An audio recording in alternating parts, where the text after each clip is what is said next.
ये real life है और ये रील लाइफ है, आपको कहीं ना कहीं अंतर जरूर दिखाई देगा। अच्छा, अभी जो भोजपुरी में कंट्रोवर्सी चल रहा है, जगह जगह एक दूसरे पे विवाद चल रहा है, हम कह रहे हैं कि जब कोई आदमी बुरा था तो तब क्यों नहीं था?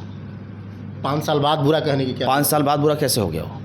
और दूसरी बात कि आज कुछ बातें आपको बुरा लगा तो उसके ऊपर भड़ास आप निकाल लो, तभी निकाले होते यार। जब छोड़े तब निकाले होते, उसी समय निकाल दिए होते। वही समय आप निकाल दिए होते, लेकिन आपने नहीं निकाला। भोजपुरी में अब दूर दूर तक अश्लीलता नाम कोई चीज़ नहीं है। ये हम कह सकते हैं पिछले 4 साल से एक भी फिल्म आप इस बीच में जो भी आई होगी, आप उसमें अश्लीलता ना डायलॉग्स पाएंगे, ना ही उसमें अश्लीलता का कोई भी चीज़ पाएंगे।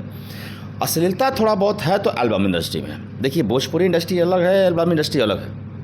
यानी कि फिल्म अलग है और इंडस्ट्री अलग है और एल्बम इंडस्ट्री अलग है। जी। इसको एक जोड़ के हम नहीं देख सकते हैं। एल्बम इंडस्ट्री में हिट होने के लिए लोग बलगर गा रहे हैं। एक्चुअली आज भी भोजपुरी को लोग जानते हैं, भोजपुरी फिल्म इंडस्ट्री को एल्बम इंडस्ट्री से, कि एल्बम है तो हीरो है तो है, क्योंकि एल्बम के ही लोग हीरो बनते थे पहले। तो इसके लिए तो भोजपुरी में आपको गंदगी अब कहीं दूर दूर तक देखने नहीं मिलेगा, साफ सुथरा। लेकिन पहले ये भी हुआ करता था कि पारिवारिक फिल्में जो बनती थी उसमें भी एक आध दो गाना ऐसा डाल दिया जाता था। पहले क्या था कि कोरोना से पहले हर आदमी थिएटर को ध्यान में रख के सिनेमा बनाता था, क्योंकि ऑडियंस थिएटर में आती थी, वो उस टाइप की ही ऑडियंस आती थी। उनको चीखना हो, चिल्लाना हो, सीटी मारना हो और कुछ 2-4 कमेंट करना हो। तभी भी हमारे यहाँ की औरतें तब सिनेमा हॉल में नहीं जाती थी। लेकिन अभी जब से कोरोना तब लोग इसलिए उनके सोच के हिसाब से उनको जो पसंद आता है वही फिल्में बनती थी। तो अब आ गया है ज़माना टीवी का, मतलब टेलीविज़न पे ही ज़्यादातर सिनेमा आता है। तो टेलीविज़न मतलब घर की औरतों को देखना है, तो घर की औरतों को देखना है तो भाई अब तो गंदा चीज़ देखेंगे नहीं, जाहिर सी बात है। तो वो परिवर्तन हो गया। उसके बाद आज सेंसर बोर्ड भी हमारा टाइट हो गया। सेंसर बोर्ड ने भी ओरिजिनल फिल्मों के लिए इस चीज़ पे ब्रेक लगा दिया। उसके बाद हमारे अच्छी फिल्मों का जब पब्लिक देखने लगी, टीआरपी मिलने लगा, तो लोगों को लगा फिर हम गंदा चीज़ क्यों करें। तो टीवी में कहीं गंदगी नहीं है। गंदगी जो था मतलब टीवी से पहले जब हम थिएटर सिनेमा बनाते थे तब। भोजपुरी के लिए दिनेश लाल यादव, आजमगढ़ के पूर्व सांसद, एक बार जो है कि 8वीं अनुसूची में शामिल होने के लिए प्रधानमंत्री से भी गुहार लगाए थे। 40 करोड़ की आबादी और इनके लोग, मतलब भोजपुरी के लोग जो है विदेशों में भी हैं। कई ऐसे देश हैं जहाँ पे भोजपुरी को बोला भी जाता है और समझा भी जाता है अच्छी तरह से। कई ऐसे देश हैं, लेकिन फिर भी हमारी जो है लैंग्वेज 8वीं अनुसूची में नहीं जा पा रही है। लगे हैं लोग, दिनेश जी भी लगे हैं, रवि किशन जी इसके लिए बड़ा मुखर होकर बोलते हैं। जी बिल्कुल। मनोज जी भी बोलते ही हैं। हमारे जब तक नेता नहीं लगेंगे, हमारे पॉलिटिकल नेता जो भोजपुरी बेल्ट से आते हैं, ये जब तक नहीं लड़ेंगे तब तक क्या होगा।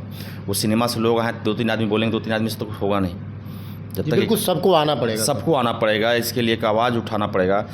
जैसे लोगों का कहना है कि भोजपुरी कोई लिपि नहीं है, इसके लिए भोजपुरी को हम आर्टिफिशियल नहीं डाल पा रहे हैं। तो मैथिली भी तो लिपि नहीं था, उसका भी तो हिंदी लिपि से काम चलता है। बिल्कुल, लेकिन आज वो है ना।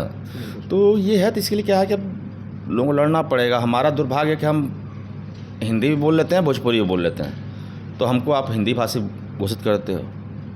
हमारा जो मातृभाषा है, जिससे मतलब बोलते हैं, जिसको भोजपुरी को, हिंदी तो हमारा मातृभाषा ही है, लेकिन भोजपुरी हमारा, कहते हैं कि हर प्रदेश की अपनी लैंग्वेज होता है, उसी तो हमारा भी एक लैंग्वेज है भोजपुरी। तो इसके लिए थोड़ा जनता के साथ साथ पॉलिटिकल लोग को भी एक्टिव होना पड़ेगा, मुखर के आना पड़ेगा, तभी कुछ हो पाएगा।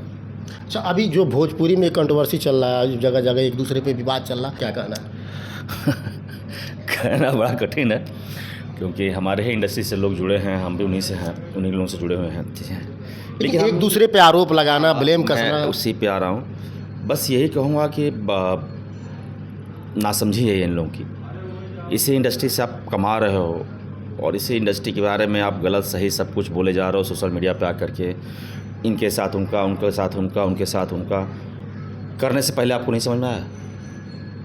जी बिल्कुल, आना चाहिए पहले तो आना चाहिए आपको कि हम करने क्या जा रहे हैं। तो अपनी ये फालतू की पब्लिसिटी पाने के लिए कि थोड़ा सोशल मीडिया हमारे लिए एक्टिव हो जाएगी, यानी कि पब्लिसिटी पाने के लिए सब नौटंकी सब स्टैंड है, सिर्फ पब्लिसिटी पाने के लिए।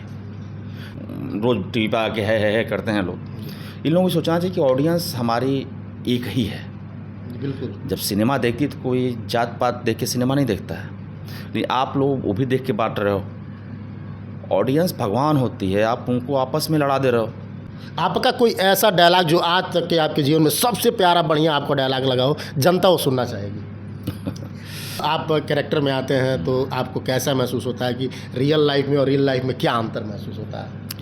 देखिए, जब कैरेक्टर में हम जाते हैं ना तो हम अपने आप को वहीं छोड़ देते हैं। स्विच ऑफ स्विच ऑन का गेम हमारे इंडस्ट्री के कुछ बड़े हस्तियों ने बोला है, तो उसको हम भी थोड़ा फॉलो करते हैं कि एक्टर जो होता है तभी तक नॉर्मल होता है जब तक उसका कैमरे के सामने तक नहीं गया। बिल्कुल। कैमरे के सामने के बाद जाते हैं वो अपना अस्तित्व भूल जाता है और उस किरदार में घुस जाता है। एक कलाकार का यही होना भी चाहिए। तो हम उस समय बस यही कहेंगे कि जब हम बालेश्वर सिंह होते हैं तो यहाँ बालेश्वर सिंह होते हैं, जब कोई कैरेक्टर कर रहे होते हैं तो हम उस कैरेक्टर के होते हैं, और हर एक्टर यही करते हैं। हमारे साथ भोजपुरी के जाने माने कलाकार विलेन बालेश्वर सिंह जी थे, और इनकी ये डायलॉग और इनका ये फिल्म मैं आपको बता रहा हूँ कि आप कहीं ना कहीं ज़रूर देखे होंगे, ज़रूर सुने होंगे। आप ये डायलॉग सुनिए, उसके बाद इनके चेहरे को मिलाइए, इसमें और इसमें कहीं ना कहीं आपको अंतर ज़रूर दिखाई देगा।